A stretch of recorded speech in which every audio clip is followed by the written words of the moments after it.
통영의 해질녘은 언제나 잔잔한 슬픔과 따뜻함이 함께 묻어나는 시간이었다. 해가 천천히 수평선 너머로 기울어질 때 바다는 금빛으로 물들고 바닷바람은 짠내와 함께 사람들의 마음을 적신다. 이 작은 어촌 마을에서 하루하루를 살아가는 사람들은 겉보기엔 평범했지만 그 속엔 누구보다 깊은 이야기를 품고 있었다. 지은은 통영 항구 근처에 위치한 편의점에서 아르바이트를 하는 25살의 청년이었다. 고등학교를 졸업하자마자 대학 진학을 포기하고 어머니의 병간호와 동생 지호의 학업을 위해 생계를 책임져야 했다.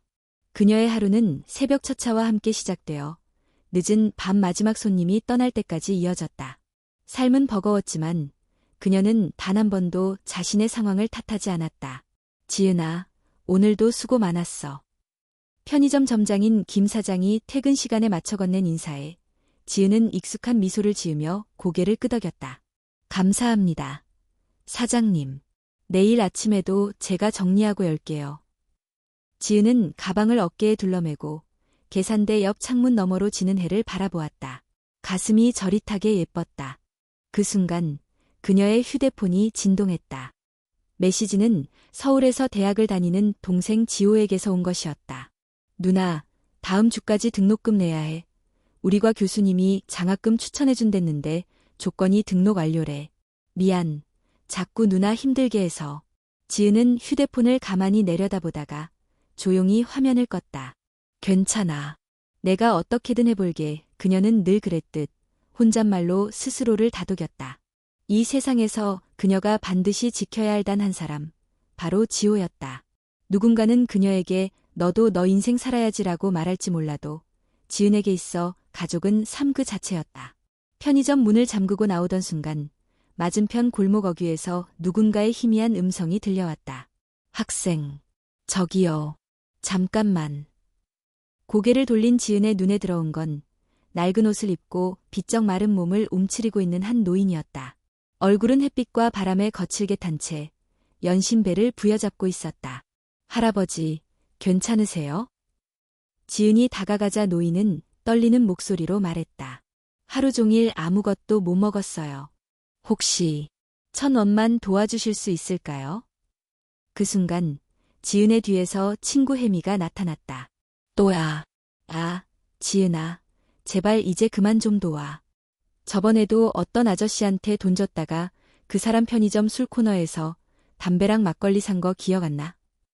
지은은 혜미의 말을 듣고 잠시 멈칫했지만 다시 노인의 얼굴을 바라보았다. 그의 손은 떨리고 있었고 눈빛은 간절했다. 잠시만요. 지은은 자신의 지갑을 꺼냈다. 지갑 안에는 어제 받은 알바비 중 일부가 남아있었다. 그녀는 주저하지 않고 5,000원짜리 한 장을 꺼내 노인의 손에 건넸다. 편의점 저쪽에 있어요. 삼각김밥이랑 따뜻한 우유라도 드세요. 노인은 눈을 크게 뜨고 몇 번이나 고개를 끄덕이며 감사의 인사를 했다. 하지만 지은이 돌아서려는 순간 노인의 손에서 돈이 떨어져 바람에 날아갔다. 지은은 서둘러 따라가 돈을 주어 다시 노인의 손에 넣어주며 말했다. 꼭 챙기세요. 다시 떨어지면 안 돼요. 그 모습을 지켜보던 혜미는 한숨을 쉬며 말했다. 넌 진짜 착하다 못해 바보야. 그 돈이면 너 점심 한 주 내내 해결하는데. 지은은 웃으며 대답했다. 누군가 진심으로 힘들 때 내가 외면하면 그게 더 무서운 일이 아닐까? 그날 밤 골목 건너편에 서서 그 모든 상황을 지켜본 한 남자가 있었다. 그는 낡은 모자와 헐렁한 바지를 입고 등에는 보풀이 잔뜩 낀 점퍼를 걸치고 있었다. 아무도 그의 정체를 몰랐다. 그 남자, 바로 강 회장, 즉 대한민국 굴지의 중견기업 강성그룹의 창립자였다. 그는 자신이 아끼는 외아들 민준이 한창 진지하게 만나고 있는 여자, 지은이란 인물을 두 눈으로 직접 확인하고 싶었다. 단지 듣는 것만으론 부족했다. 아들이 그녀를 결혼하고 싶은 사람이라고까지 말했기 때문이다. 정말 순수한 아이일까? 아니면 똑똑하게 행동하는 걸까? 강 회장은 스스로에게 되물으며 천천히 골목을 걸어 나왔다. 그날의 지은은 단순히 돈을 건넨 것이 아니었다. 그녀는 한 인간을 존중하는 방식으로 대했고 손이 떨리는 노인을 마치 가족처럼 대했다. 첫 번째는 통과다. 하지만 아직 끝이 아니지. 그의 눈빛은 조용하지만 날카로웠다. 강 회장은 한 번 마음을 열기까지 오랜 시간이 필요한 사람이었다.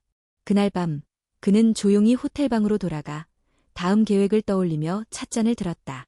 그리고 지은은 아무것도 모른 채 하늘의 별을 바라보며 속삭였다. 아빠, 엄마, 지호가 꼭 졸업할 수 있게 내가 끝까지 책임질게요. 그녀의 말은 바닷바람을 타고 멀리 흘러갔다. 마치 누군가 그 소원을 진심으로 들어주고 싶어 하는 것처럼. 며칠 후, 통영엔 가을비가 조용히 내리고 있었다. 잿빛 구름이 하늘을 덮고 바닷바람은 한층 더 차가워졌다. 지은은 점퍼깃을 세우며 출근길을 서둘렀다. 비 오는 날엔 손님이 적지만 배달 손님이나 지역 주민들의 요청이 잦아 더 바쁘곤 했다. 편의점 안은 따뜻했지만 오늘따라 유난히 고요했다. 지은은 상품 진열을 정리하며 혼잣말로 중얼거렸다. 이런 날엔 따뜻한 컵라면이 제일 잘 팔리는데. 그때 문이 살짝 열리며 익숙한 그림자가 들어섰다. 젖은 우산을 들고 어깨를 잔뜩 움츠린 채 들어오는 건 바로 며칠 전 골목에서 만났던 노인이었다. 지은은 순간적으로 놀랐지만 곧 미소 지으며 다가갔다. 할아버지, 또 오셨네요. 밖에 비가 많이 와요. 우산은 여기다 놓으세요. 노인은 고개를 꾸벅이며 작은 목소리로 말했다. 비를 피할 데가 없어서. 여긴 따뜻하네요. 지은은 고개를 끄덕이며 따뜻한 자판기 커피를 뽑아 그에게 건넸다. 잠깐이라도 앉아서 드세요. 커피는 제가 드릴게요. 노인은 처음엔 머뭇거리다가 결국 작은 의자에 앉아 커피를 한 모금 마셨다. 이윽고 그는 고개를 숙이고 조심스럽게 입을 열었다. 사실 위장이 안 좋아서 며칠 고생이 심했어요. 병원에 가야 할 것 같은데 약국에서도 약을 안 주네요. 진료 처방이 있어야 한다고. 지은은 순간 난처한 표정을 지었다. 알바비는 어제 어머니 병원비로 송금했고 오늘은 지갑에만 원도 남아있지 않았다. 하지만 그녀는 곧장 계산대 뒤편에서 자신의 가방을 꺼내 작은 지갑을 열었다. 카드 대신 접힌 지 오래된 1,000원짜리 몇 장과 동전들이 보였다. 잠깐만요, 할아버지. 그녀는 편의점 옆 골목에 위치한 작은 약국으로 달려갔다. 그리고 얼마 지나지 않아 그녀는 진통제와 위장약을 들고 돌아왔다. 약은 보험이 적용되지 않아 생각보다 비쌌다. 하지만 지은은 자신의 휴대폰을 통해 편의점 포인트까지 탈탈 털어 약을 샀다.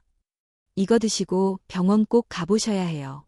오늘은 날씨도 안 좋고 이대로 방치하면 더 안 좋아질 수도 있어요. 노인은 약봉지를 받으며 고개를 몇 번이나 숙였다. 정말 고마워요. 이런 도움받을 자격이 있는지 모르겠네요. 지은은 부드럽게 웃었다. 자격 같은 건 없어요. 필요할 때 누군가 도와주는 게 사람이잖아요. 그 순간 편의점 문이 다시 열리며 혜미가 들어섰다. 그녀는 젖은 머리로 계산대로 다가오다가 노인과 약봉지를 들고 선 지은을 보고 눈살을 찌푸렸다. 또야, 이번엔 뭐야? 약까지 사줬어? 지은이 머쓱하게 웃으며 대답했다. 배가 아프시다잖아. 병원도 못 간다 하셔서. 지은아, 이제 진짜 좀 그만해. 누가 보면 너 뭐 재벌집 딸인 줄 알겠다. 알바비 받은 거 다 이렇게 쓰면 너는 뭐 먹고 살아. 노인은 민망한 듯 고개를 숙였고 지은은 조용히 말했다. 괜찮아. 이번 주엔 집에 쌀도 있고 김치도 있으니까. 혜미는 한숨을 쉬며 물건들을 계산대에 올렸다. 넌 착한 걸 넘어서 바보야. 사람들 다 너처럼 살면 다 망해. 아휴, 말도 말자. 지은은 말없이 혜미를 도와 물건을 계산했다. 그 후 노인은 조용히 가게를 나갔다. 그의 발걸음은 느리고 조심스러웠지만 등은 똑바로 펴져 있었다. 노인이 사라진 후 혜미는 갑자기 물었다. 저 사람, 너한테 뭐 특별한 사람이라도 돼? 왜 이렇게까지 해? 지은은 잠시 침묵하다가 대답했다. 아니, 그냥 누군가가 진짜 도움이 필요할 때 외면하면 나중에 나도 누군가에게 외면당할 것 같아서. 그녀의 말에 혜미는 더 이상 아무 말도 하지 못했다. 그날 밤, 강 회장은 고급 호텔의 창문 너머로 비 내리는 항구를 바라보며 서 있었다. 방 한쪽엔 오늘 하루 지은을 몰래 따라다니며 촬영한 영상이 노트북 화면에 재생되고 있었다.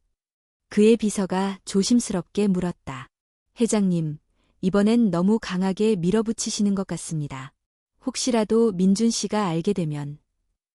강 회장은 손을 들며 비서를 막았다. 진짜 사람은 위기에서 드러나는 법이다. 지금은 단지 시작일 뿐이야. 그의 눈빛은 냉정했고 동시에 흔들리고 있었다. 지은의 행동은 예상 밖이었다. 돈 없는 젊은 여자가 이렇게까지 할 이유가 없었다. 하지만 그는 아직 확신할 수 없었다. 이건 습관일까? 아니면 보여주기 위한 연기일까? 다음 계획을 위해 그는 병원을 예약했다.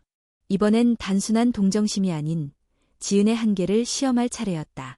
한편 지은은 작고 낡은 원룸으로 돌아와 어머니의 약봉지를 정리했다. 그리고 지호에게 메시지를 보냈다.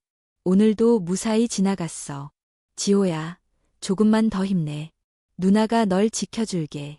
그녀는 피곤에 찌든 몸을 담요 속에 감싸며 한 손으로 다음 달 병원비 계산서를 넘겼다. 지갑엔 고작 동전 몇 개만이 남아있었지만 지은의 눈동자는 아직 희망으로 반짝이고 있었다. 그녀는 몰랐다. 누군가 그녀를 지켜보고 있다는 걸. 그리고 그 시선이 앞으로 그녀의 삶을 송두리째 뒤흔들 운명이 될 거라는 것을. 며칠이 지나고 통영에는 다시 햇빛이 비쳤다. 지은은 아침 일찍 병원에 들러 어머니의 약을 수령한 뒤 곧장 편의점으로 출근했다. 피곤한 기색은 감출 수 없었지만 그녀의 발걸음은 여전히 분주했고 얼굴엔 익숙한 미소가 걸려 있었다. 편의점 근처 골목에는 여느 때처럼 출근하는 직장인들과 바다로 나가는 어부들이 오가고 있었다. 그런데 그날은 평소와 다른 한 통의 전화를 받게 되었다. 여보세요? 혹시 지은 씨 맞으시죠? 낯선 중년 남자의 목소리가 들려왔다. 지난번에 도와주셨던 노인의 지인입니다. 지금 병원에 계세요. 통증이 너무 심해져서 어제 응급실로 실려 오셨거든요. 지은은 잠시 말을 잇지 못했다. 지금 상태는 어떠세요? 수술이 필요하답니다. 위장 출혈이라서. 그런데 보호자가 없고 병원에서는 보증인이 필요하다고 해서요. 지갑에 있던 약봉지와 메모에 지은 10번호가 적혀 있어서 연락드린 겁니다. 그녀는 당황했지만 이내 마음을 가다듬었다. 어느 병원이죠? 지금 갈게요. 그날 오후 지은은 점장에게 양해를 구하고 통영시내 병원으로 향했다. 병원 응급실 앞에 도착하자 수술동 입구에서 하얀 가운을 입은 의사가 그녀를 맞이했다. 보호자 분이신가요? 아니에요. 그냥 조금 도와드린 적이 있어서요. 그렇군요. 환자분은 위출혈이 심각해서 응급수술이 필요합니다. 하지만 보험도 없고 가족 연락처도 없어요. 수술비만 300만 원 정도 예상되는데 보증이 없으면 수술이 어렵습니다. 의사의 말은 단호했다. 지은은 마음이 무너지는 듯한 기분이 들었다. 그는 자신의 가족도 아니었고 단지 몇 번 도와줬을 뿐이다. 하지만 만약 이대로 돌아간다면 그의 생명은 위험할 수도 있었다. 지은은 잠시 자리를 비운 뒤 병원 로비 한켠에 앉아 지갑을 열었다. 안에는 2,000원짜리 한 장과 버스카드, 어머니 약국 영수증만이 있었다. 그리고 그녀는 깊은 한숨을 내쉰 후 휴대폰을 꺼내 보석상을 검색했다. 그날 저녁, 지은은 엄마가 결혼식 때 물려준 18K 반지와 목걸이 세트를 들고 다시 병원에 돌아왔다. 그것은 그녀가 평생 간직하고자 했던 유일한 유산이었다. 이걸 담보로 쓸 수 있을까요? 그녀의 눈은 흔들리고 있었지만 목소리는 단호했다. 이분, 수술 받게 해주세요. 수술비는 제가 어떻게든 마련할게요. 일단 수술부터 해주세요. 간호사들과 병원 직원들은 놀라운 눈빛으로 그녀를 바라보았다. 혈연도, 법적 책임도 없는 관계. 그런데도 그녀는 눈 하나 깜짝하지 않고 모든 것을 내주려 했다. 수술은 곧 시작되었고 그녀는 로비 의자에 앉아 밤새 기다렸다. 밤이 깊어갈수록 병원은 조용해졌고 지은의 눈가엔 피로와 걱정이 어렸다. 바보야, 넌 왜 이렇게까지 해? 그녀는 조용히 중얼이며 눈을 감았다. 새벽 무렵 수술실 문이 열리고 의사가 나왔다. 성공적으로 마무리됐습니다. 출혈이 심했지만 빠르게 대처해서 위험은 넘겼어요. 지은은 조용히 안도의 숨을 내쉬었다. 며칠 후 병실로 옮겨진 노인은 눈을 뜨고 지은을 보자 말을 잇지 못했다. 이게 대체 어떻게? 지은은 미소를 지으며 말했다. 다행이에요. 무사히 깨어나셔서요. 노인의 눈가에는 눈물이 고였다. 그는 무언가 말하려다 끝내 고개를 떨구었다. 지은이 병실을 나서려는 순간 병원 복도 끝에 한 남자가 서 있었다. 그는 고급 정장을 입고 있었지만 손에는 여전히 허름한 모자를 들고 있었다. 강 회장이었다. 여기 계세요? 지은이 놀라서 묻자 그는 조용히 미소 지었다. 그냥 한 사람의 진심이 궁금해서였죠. 지은은 그의 말뜻을 이해하지 못한 채 고개를 갸웃했지만 강 회장은 더 이상 아무 말도 하지 않았다. 단지 깊은 눈으로 그녀를 바라볼 뿐이었다. 그날 밤 강 회장은 호텔방에서 민준에게 전화를 걸었다. 지은이라는 아이, 계속 만나고 있니? 네, 아버지. 저 진지하게 생각하고 있어요. 그렇다면 조금만 더 기다려보자. 전화를 끊은 뒤 강 회장은 침대 옆 탁자 위에 놓인 종이봉투를 바라보았다. 안에는 지은이 병원비를 위해 맡긴 보석 세트와 그녀가 쓴 보증각서가 있었다. 그는 조용히 중얼거렸다. 진짜라는 건 결국 스스로 증명되는 법이지. 한편 지은은 편의점에 돌아와 다시 일에 몰두했다. 아무 일도 없었던 것처럼 그녀는 환한 미소로 손님을 맞이했다. 하지만 그녀의 마음속엔 아직도 물음표 하나가 남아있었다. 그분은 정말 누구였을까? 왜 날 그렇게 지켜보는 걸까? 그녀는 모르고 있었다. 이 작은 선의가 곧 그녀의 인생을 완전히 바꿀 열쇠가 된다는 것을. 가을이 깊어가며 통영의 바닷바람은 점점 더 차가워졌다. 지은은 긴 소매 유니폼 위에 점퍼를 걸치고 편의점 앞에 놓인 음료 박스를 정리하고 있었다. 일상은 예전과 크게 다르지 않았지만 그녀의 마음속은 여전히 병원에서의 그날을 떠올리고 있었다.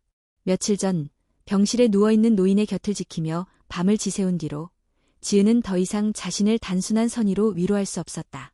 그날 이후 그녀는 매일 저녁 병원에 들러 노인의 상태를 확인하고 도시락을 챙겨갔다. 노인은 말을 아꼈지만 눈빛만은 날로 달라지고 있었다. 그날 아침 지호에게서 또 한 통의 메시지가 도착했다. 누나, 이번 학기 등록금 마감이 이번 주야. 학교에서 계속 독촉 메일이 와.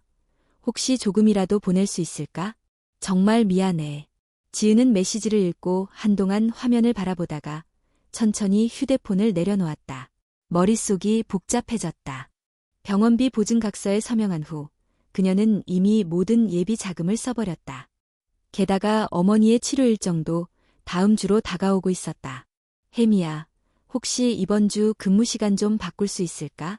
알바비 조금이라도 더 벌어야 해서. 지은은 동료에게 조심스레 부탁했다. 혜미는 한숨을 쉬며 고개를 끄덕였다. 너 요즘 얼굴이 반쪽이야. 근데 무슨 일이야? 너 요새 너무 무리하는 거 아냐? 지은은 억지 미소를 지었다. 그냥 조금 급한 일이 있어서. 그날 저녁 병원에서 돌아온 지은은 지갑 안에 남은 지폐 몇 장을 꺼내 세어보았다. 아무리 계산해봐도 등록금에는 턱없이 부족했다. 그녀는 천천히 옷장을 열어 오래된 상자를 꺼냈다. 상자 안에는 엄마가 살아있을 때 쓰던 손가방, 편지 몇 통, 그리고 조심스레 쌓여있는 반지가 하나 들어있었다. 이것마저 팔면 더는 지호한테 줄 수 있는 게 없겠지. 잠시 망설이던 그녀는 상자를 덮고 고개를 떨군 채 눈을 감았다. 눈물이 맺혔지만 흘리진 않았다. 그녀는 이미 울 만큼 울었고 이제는 그럴 시간조차 사치였다. 다음 날 지은은 보건소에서 아르바이트 구인 전단지를 발견했다. 노인 돌봄 보조 업무였다. 급여는 적지만 당장 수입이 절실했다. 지은은 전화를 걸어 상담을 받고 바로 지원서를 제출했다. 며칠 뒤 병원에서 노인의 상태가 호전되어 퇴원을 앞두게 되었다. 간호사는 지은에게 말했다. 지은 씨가 도와주지 않았으면 위험했을 거예요. 보호자도 없고 가족 연락도 안 되고 혹시 앞으로도 연락을 주고받을 생각 있으세요? 지은은 고개를 끄덕이며 말했다. 그럼요. 어디 가실지 모르지만 제가 도와드릴 수 있으면 기꺼이 할게요. 그러나 바로 다음 날 지은은 병원에 들렀다가 병실이 비어있는 걸 발견했다.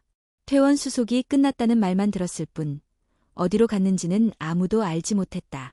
그리고 그녀는 그 노인이 진짜 어떤 사람인지 어디서 왔는지 끝내 알지 못했다. 같은 시간 서울의 한 고급 사무실. 강 회장은 책상 위에 놓인 메모지를 보고 있었다.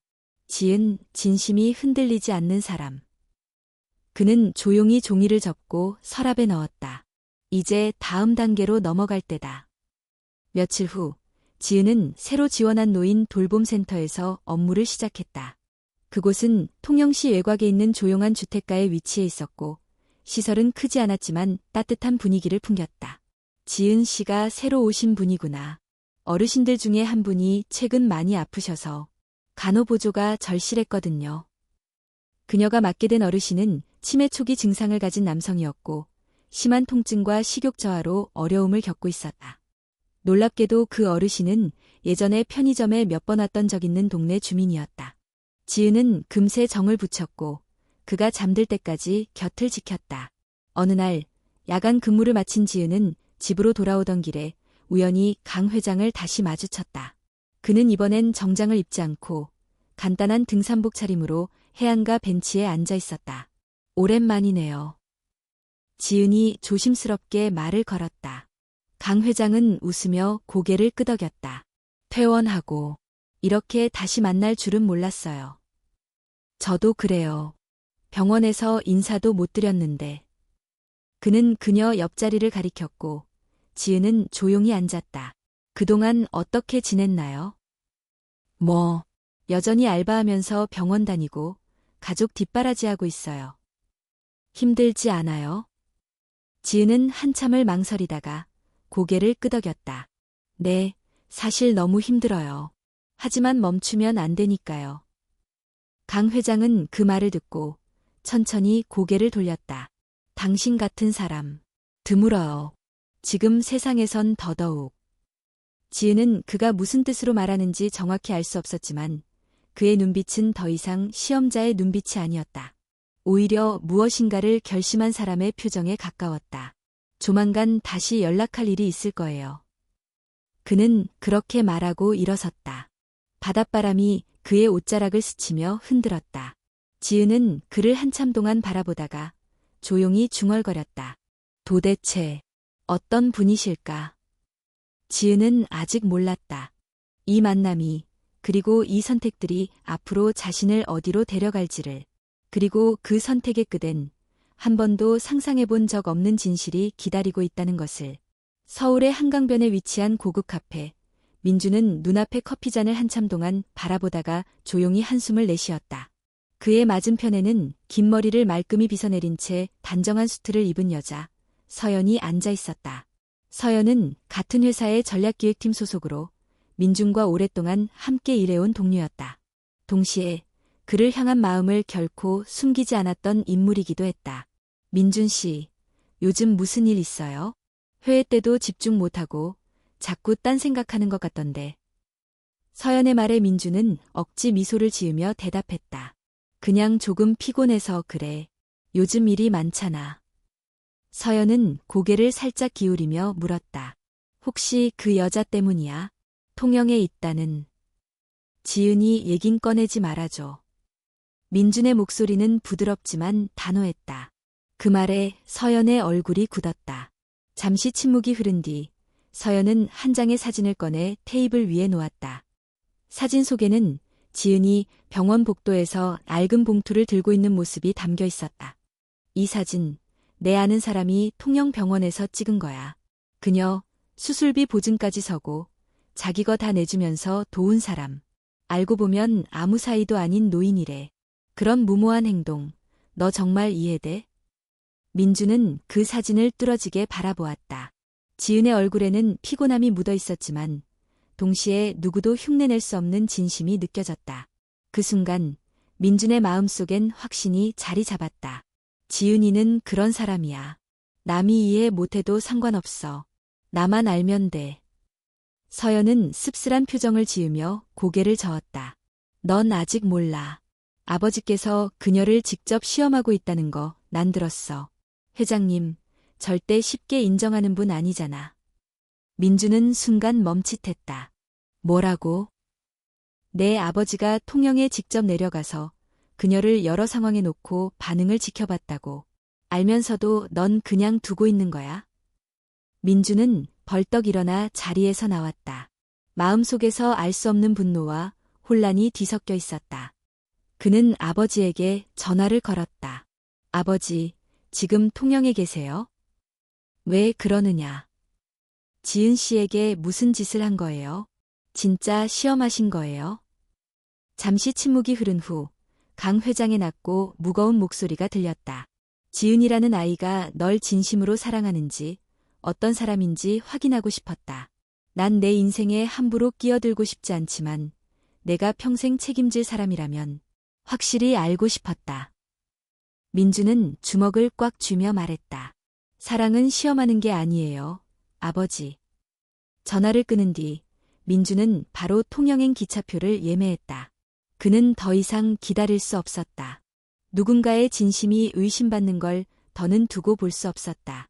그 시각, 지은은 통영의 돌봄센터에서 어르신의 식사를 돕고 있었다. 한 손엔 죽이 담긴 그릇을, 다른 손엔 약봉지를 들고 조심스럽게 돌보는 그녀의 모습은 평화로웠다. 하지만 마음속엔 여전히 지호의 등록금 문제, 어머니의 검사 일정 등 수많은 걱정이 겹겹이 쌓여 있었다. 지은 씨. 간호사가 다가와 작은 종이봉투를 건넸다. 조금 전 어떤 분이 다녀가셨어요. 아무 말 없이 이걸 맡기고 가셨어요. 봉투를 열어보니 안에는 병원비 명세서와 함께 금속성 광택이 나는 반지 하나가 들어있었다. 그것은 분명 그녀가 며칠 전 병원비를 마련하기 위해 맡긴 엄마의 유품이었다. 지은은 순간 숨이 멎을 것 같았다. 손끝이 떨렸고 마음은 복잡했다. 그리고 편지 한 장이 더 들어있었다. 이 세상에 대가 없는 진심이 있다는 걸 당신이 증명했소. 이제는 당신이 조금 덜 힘들었으면 합니다. 고맙습니다. 그 필체는 누가 봐도 강 회장의 것이었다. 지은은 앉은 자리에서 한동안 일어나지 못했다. 마음 깊숙한 곳에서부터 뭔가 뜨거운 것이 올라왔다. 감사, 당황, 미안함, 그리고 낯선 설렘. 그날 밤, 지은은 바닷가 벤치에 앉아 자신이 걸어온 길을 되돌아보았다. 정말 잘하고 있는 걸까라는 의문은 아직도 사라지지 않았지만 단 한 가지는 분명했다. 그녀는 누구를 위해서가 아닌 스스로 믿는 방식대로 살아왔다는 것. 다음 날 아침, 편의점 앞에서 익숙한 그림자가 다가왔다. 그곳에는 한동안 볼 수 없었던 얼굴, 민준이 서 있었다. 민준 씨. 이제야 왔어. 미안해. 너무 늦었지?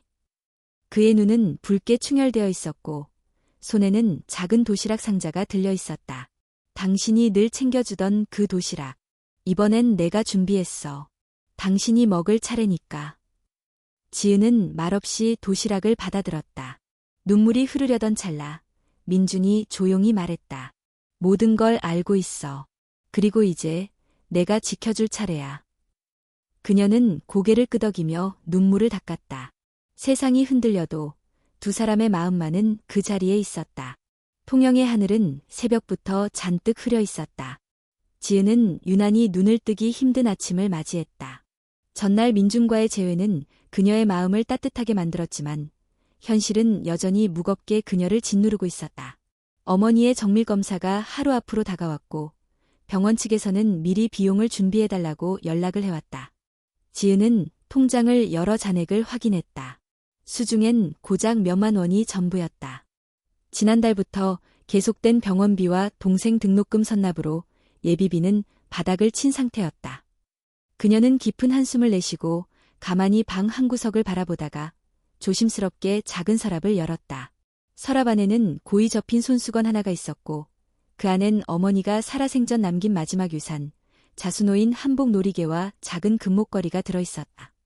어릴 적 설날에만 꺼내 입던 어머니의 한복 속에서 이 놀이개는 특별한 의미를 지녔다. 가난한 형편에도 어머니가 직접 수놓아 만든 가족의 상징 같은 물건이었다. 지은은 놀이개를 손에 쥐고 한참을 앉아 있었다. 팔면 당장 검사비는 해결할 수 있지만 그것은 단순한 물건이 아니었다. 그것은 기억이자 가족의 마지막 끈이었다. 그러나 그녀는 결국 봉투에 놀이개와 금목걸이를 넣고 조용히 일어섰다. 미안해요, 엄마.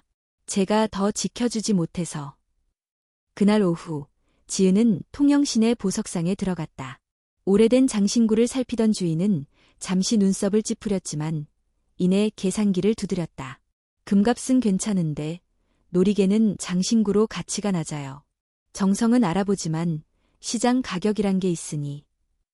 지은은 아무 말 없이 고개를 끄덕였다. 제시된 금액은 병원비에 간신히 맞춰지는 수준이었다. 그녀는 현금을 받아 봉투에 조심히 담은 뒤 병원으로 향했다.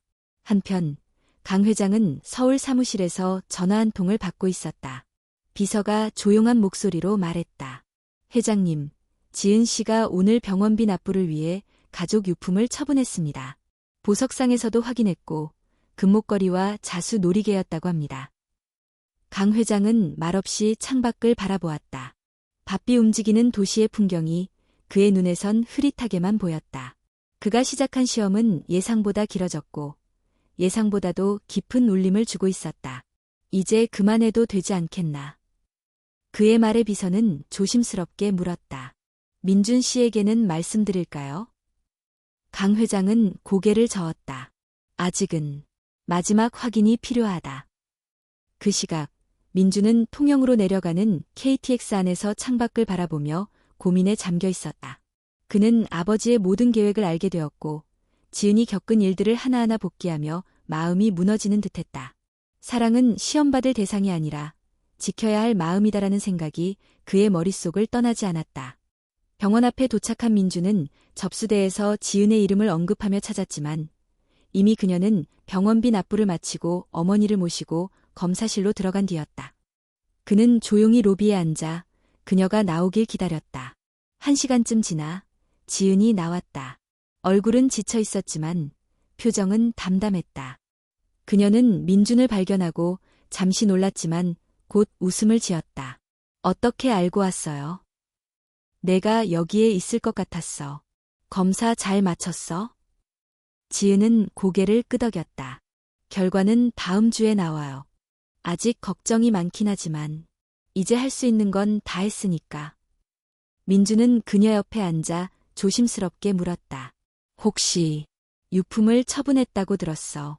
정말 마지막 남은 것까지? 지은은 순간 눈을 피했지만 이내 고개를 끄덕였다. 그거 하나 남았었는데 더는 남길 게 없네요. 하지만 괜찮아요. 지호가 학교에 다니고 엄마가 치료받을 수 있다면 전 그걸로 충분해요. 민주는 그녀의 손을 꼭 잡았다. 다시는 그런 일 없게 알게. 더는 너 혼자 그렇게 버티게 하지 않을게. 지은은 그의 손을 바라보며 조용히 말했다. 민준 씨, 우리 사랑할 수 있을까요? 세상과 맞서면서? 우리 둘이 함께라면 세상도 바꿀 수 있어. 그의 말은 단순한 위로가 아니었다. 그것은 앞으로의 길을 함께하겠다는 약속이자 다짐이었다. 그리고 그 순간 강 회장은 병원 근처에 도착해 차 안에서 두 사람을 바라보고 있었다. 유리창 너머로 보이는 지은의 표정은 이전보다 훨씬 단단해 보였다. 사랑을 믿는 사람의 눈빛이었다. 강 회장은 조용히 차문을 닫고 운전기사에게 말했다. 이제 됐다. 돌아가자. 그리고 마침내 그는 결심했다. 이 아이는 아들의 인생에 있어 절대 흔들려선 안 될 사람이라는 것을. 통영의 겨울바람은 매섭게 불어오고 있었다. 지은은 아침 일찍부터 편의점에 출근해 상품을 정리하고 있었고 얼굴엔 여느 때처럼 평온한 미소가 떠 있었다. 하지만 그녀의 마음은 온통 어머니의 검사 결과에 쏠려 있었다. 아직 병원에서 연락이 오지 않았기에 불안함은 사라지지 않았다. 오후 무렵 평소보다 이른 시간에 편의점 점장인 윤 과장이 매장에 들어섰다. 표정이 굳어 있었고 뒤에는 경찰복을 입은 두 남자가 따라오고 있었다. 지은은 순간 멍하니 그들을 바라보았다. 지은 씨, 잠깐 이야기 좀 할 수 있을까요? 네. 무슨 일이에요? 죄송하지만 저희가 내부 점검을 하다가 매출 정상과 금고 사이에서 큰 차액이 생긴 걸 확인했습니다. 어제 저녁 지은 씨가 마지막 근무자였죠? 지은은 놀란 눈으로 고개를 들었다. 네. 하지만 저는 아무 짓도 하지 않았어요. 어제도 평소처럼 마감하고 퇴근했는데요. 경찰 한 명이 조용히 말했다. 이건 절차상 조사입니다. 지은 씨가 마지막으로 금고에 접근했고 CCTV 영상이 중간부터 사라졌어요. 복구를 시도하고 있지만 현재로선 당신 외에 접근한 사람은 없습니다. 지은은 당황했지만 억지로 침착하게 말했다. 정말 아닙니다. 저 그런 사람 아니에요. 하지만 경찰과 점장은 이미 그녀를 의심하고 있었다. 결국 그녀는 동행 요청을 받고 파출소로 이동하게 되었다. 그 사실은 순식간에 지역 SNS와 커뮤니티에 퍼졌다. 통영 편의점 직원 금고 절도 혐의, 수상한 행동 CCTV 영상 삭제 등의 자극적인 제목들이 붙은 글이 올라왔고 댓글은 냉정했다. 남 돕는 척하면서 결국 자기 이익만 챙긴 거 아니냐? 병원비는 도대체 어디서 났겠어? 역시 세상엔 공짜가 없어. 착한 척하는 사람일수록 더 위험하다. 그날 저녁, 민주는 서울에서 소식을 듣고 즉시 통영으로 향했다. 도착하자마자 지은이 머무르던 파출소로 달려갔고 경찰과 이야기를 나눈 끝에 겨우 그녀와 면담할 수 있었다. 지은은 그의 얼굴을 보자마자 눈물을 터뜨렸다. 난 아무 짓도 안 했어. 정말로 믿어줘. 민주는 그녀의 손을 꼭 잡으며 말했다. 알아. 나는 널 믿어. 너를 모르는 사람들은 몰라도 나는 내가 어떤 사람인지 누구보다 잘 알아. 그는 약속했다. 어떻게든 진실을 밝히겠다고. 다음 날 민주는 아버지 강 회장을 찾아갔다. 그의 얼굴에는 분노가 담겨 있었다. 지금 이 사태까지 지켜보실 건가요? 아버지가 시작한 일이잖아요. 지은 씨가 겪은 모든 일, 아버지 책임도 있는 거 아니에요? 강 회장은 조용히 서류 하나를 민준에게 건넸다. 그것은 편의점 내부 CCTV 서버 복구 보고서였다. 내가 개입했다. 복구팀을 보내 서버를 복구 중이야. 너는 지은 곁에 있어. 이 일은 내가 정리하겠다. 며칠 뒤 복구된 CCTV 영상 속에서 결정적인 장면이 발견되었다. 점장과 가까운 관계였던 다른 직원이 금고를 열고 돈을 빼내는 장면, 그리고 서버실에서 USB를 이용해 일부 영상을 삭제하는 장면이 명확하게 담겨 있었다. 경찰은 즉시 해당 직원을 체포했고 모든 사실이 드러났다. 지은은 완전히 무혐의 처리되었고 경찰은 공식 사과를 전했다. 하지만 상처는 쉽게 회복되지 않았다. 사건 이후 지은은 며칠 동안 집 밖으로 나가지 않았다. 편의점 일도 그만두었다. 자신을 향했던 시선과 비난, 그리고 잠시나마 그녀를 의심했던 사람들의 침묵은 큰 상처로 남아있었다. 민주는 그녀의 곁을 지키며 조용히 기다렸다. 너는 너의 방식으로 살아온 거야. 그게 잘못이 아니었어. 세상이 널 몰라본 거지. 내가 틀린 게 아니야. 지은은 그의 말에 조용히 눈물을 흘렸다. 나 이제 사람을 못 믿을 것 같아. 그럼 나부터 다시 믿어봐. 내가 너의 믿음을 증명할게. 며칠 후 강 회장은 지은에게 정식으로 찾아왔다. 이번엔 어떤 변장도 없이 정장 차림으로 그녀 앞에 앉았다. 나는 자네를 믿지 못했다. 그래서 시험했고 확인하려 했고 그 과정에서 너무 많은 상처를 줬소. 그는 깊이 고개를 숙였다. 나는 내 아들을 지키려 했지만 정작 자네 같은 사람을 상처 입혔다. 용서해주기 어렵다는 것 안다. 하지만 진심으로 사과하고 싶었소. 지은은 아무 말 없이 앉아 있었다. 긴 침묵 끝에 그녀는 조용히 말했다. 이 세상엔 너무 많은 시험이 있어요. 가난한 사람은 늘 의심받고 도움을 주면 계산하냐고 묻고 참아내면 바보 취급을 받아요. 전 그 모든 걸 견디고 싶진 않았어요. 그저 사람이 사람답게 살 수 있는 세상을 믿고 싶었을 뿐이에요. 강 회장은 그 말에 고개를 끄덕였다. 자네가 민준이 곁에 있어준다면 나는 더 이상 그 무엇도 바라지 않겠소. 내가 자네를 잘못 봤다. 그 순간 지은의 눈엔 다시 눈물이 고였다. 이번엔 억울함도 분노도 아닌 마음을 움직인 사과에 대한 눈물이었다. 그리고 그날 밤 통영의 바다는 조용히 출렁였다. 마치 그 모든 고통과 오해를 감싸 안아주는 듯한 파도 소리 속에서 지은은 민준의 손을 꼭 잡았다. 그녀는 아직 상처투성이었지만 이제는 다시 걸을 수 있을 것 같았다. 편의점 절도 사건이 해결된 지 일주일이 지났다.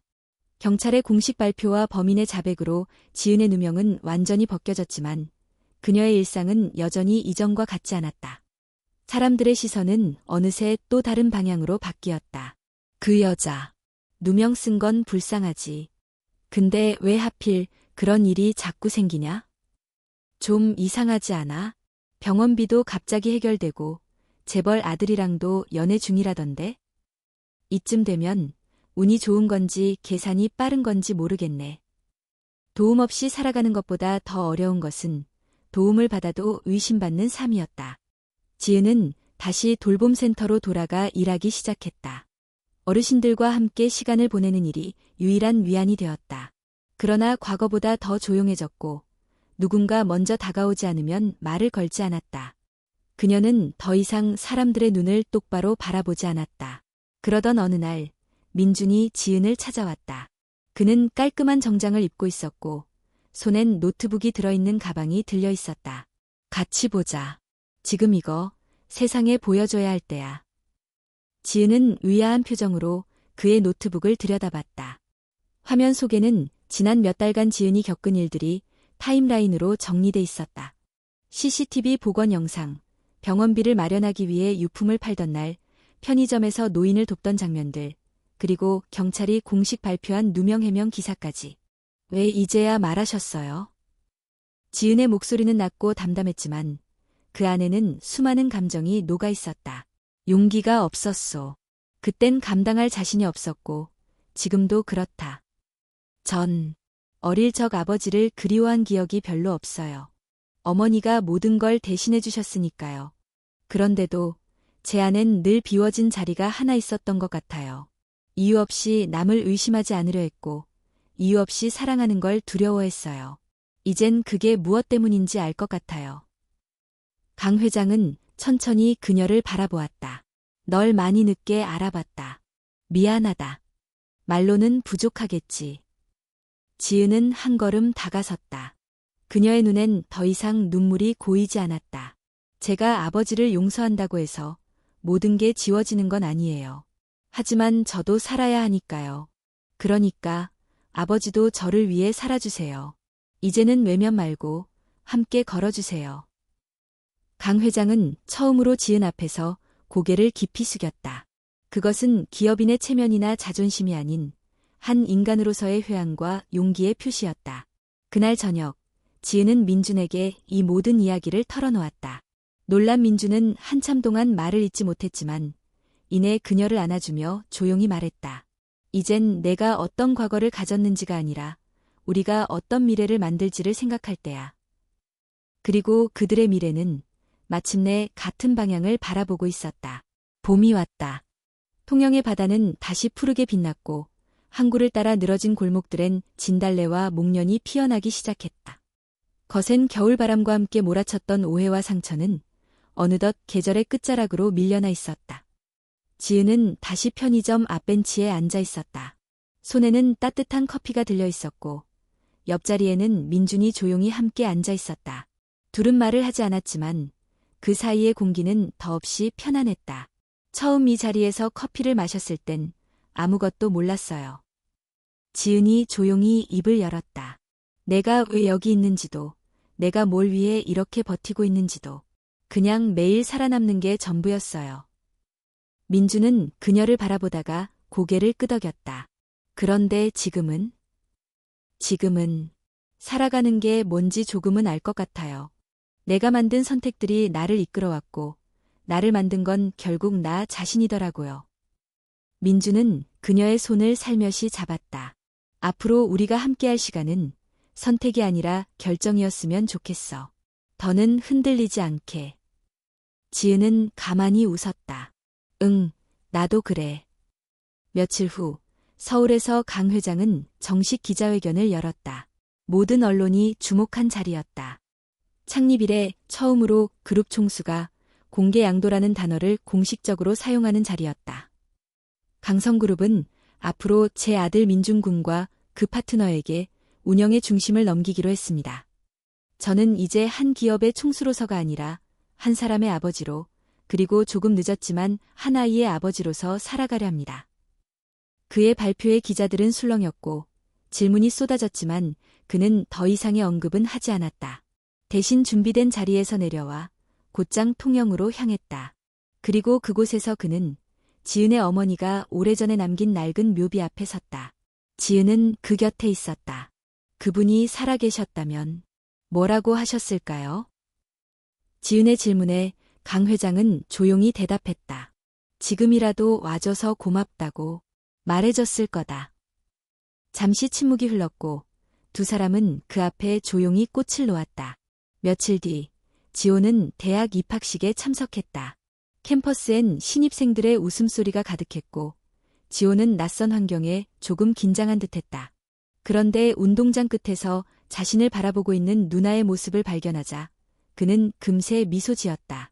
지은은 한 걸음 뒤에서 민중과 함께 그 모습을 지켜보고 있었다. 지호가 어느새 이렇게 컸어.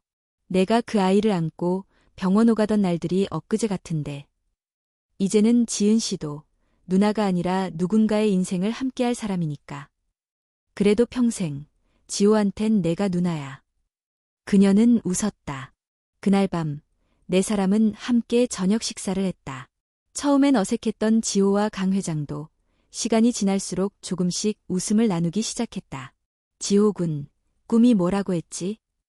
공공건축 설계를 하고 싶어요. 지역 사회에 도움이 되는 공간을 만들고 싶어서요. 좋은 꿈이다. 필요하면 내 경험도 기꺼이 나누겠다. 정말요? 지은이를 닮아서인지 사람을 위한 일을 하고 싶다니 반갑구나. 지은은 그 모습을 조용히 바라보며 마음속 깊은 곳에서 감정이 일렁이는 걸 느꼈다. 미움과 원망이 아닌 화해와 이해가 그 자리를 대신하고 있었다. 며칠 후 지은과 민주는 통영의 작은 예배당에서 약혼식을 올렸다. 성대한 행사도 화려한 언론 발표도 없었지만 두 사람을 진심으로 아끼는 이들이 모였다. 혜미도, 돌봄센터의 어르신들도, 편의점 사장도 모두 그 자리에 있었다. 강 회장은 단상에 올라 단 한마디만 전했다. 이제 나도 진심을 배워가고 있습니다. 그 출발이 너희라서 고맙다. 지은은 민중과 손을 잡고 단상 아래로 내려왔다. 모든 이들이 박수로 축하해주는 가운데 그녀는 더 이상 고개를 숙이지 않았다. 그날 밤 민중과 지은은 다시 바닷가 벤치에 앉았다. 파도 소리가 잔잔하게 들려왔다. 이 벤치에서 시작된 이야기가 여기까지 왔네. 아니, 이제 진짜 시작이지. 지은은 고개를 끄덕이며 눈을 감았다. 바람이 얼굴을 스치고 마음속에서 무언가가 정리되어 갔다. 이제는 누군가의 도움을 기다리는 사람이 아닌 누군가에게 손을 내밀 수 있는 사람이 된 것이다. 그리고 그 밤 별이 유난히 밝았다.